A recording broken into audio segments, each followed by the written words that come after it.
xaaladda abaareed ee ka jirta gobolka Hawd ayaa maalinba maalinta ka dambaysa isa soo taraysa waxaana ugu daran ee cabasho laga bixinaya ay tahay biyaha hadaba muddo 3 bilood ku dhawaada ayaa waxa ku sugan gudaha Balligubadle Riig kaasoo ay leedahay hay'adda Al-Khayr Foundation oo loogu talagalay in uu ceel ka qodo ilaa haatan aanay suuragelin qodida ceel maraan wax ka weydiinay gudoomiyaha ururka gurmad Sheekh Cabdi Khaliq oo heshiiska ay wada galeen ururka gurmad iyo hay'adda Al-Khayr qodida ceelkan waxyaabaha ku gadaamay oo dhaqaaqi leeyahay ceelkani waxa yaala xarunta Balligubadle baabuurtii Riiga u saarayeen ee loogu talagalay waqti horeba in dadkan biyo loogu qodo loogu soo saaro ilaa maanta ma suuragelin waan mahad celinaa hay'adda Al-Khayr inay hoo keentay baabuurta Riigu saaran tahay oo ay keeneen gobolka waxaan si ka codsanaynaa imika 3 bilood iyo dheeraad bayaaneene in ay fulintii sameeyaan oo ay ma garanaysaa ceelashii ay Riigaga ay ku qodaan oo ay dhulkii biyaha ka soo saaraan ceelkaas waxa ku gadaaman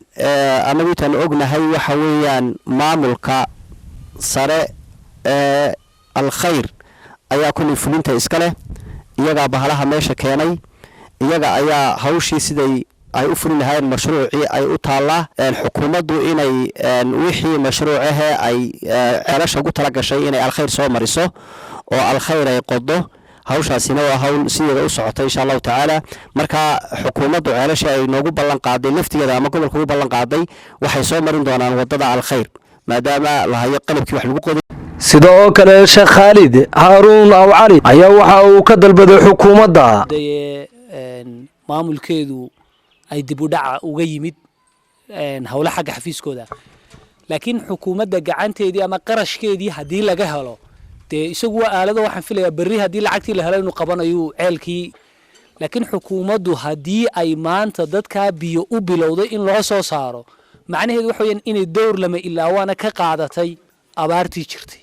si kastaba ahaatee xilligan ayaa xilli muhiim u ah deegaanka inuu helo biyo cabashada ugu daran ee abaareedna ay tahay sidii biyo loo heli lahaa walla uu yaalo Riigu gudaha Balligubadle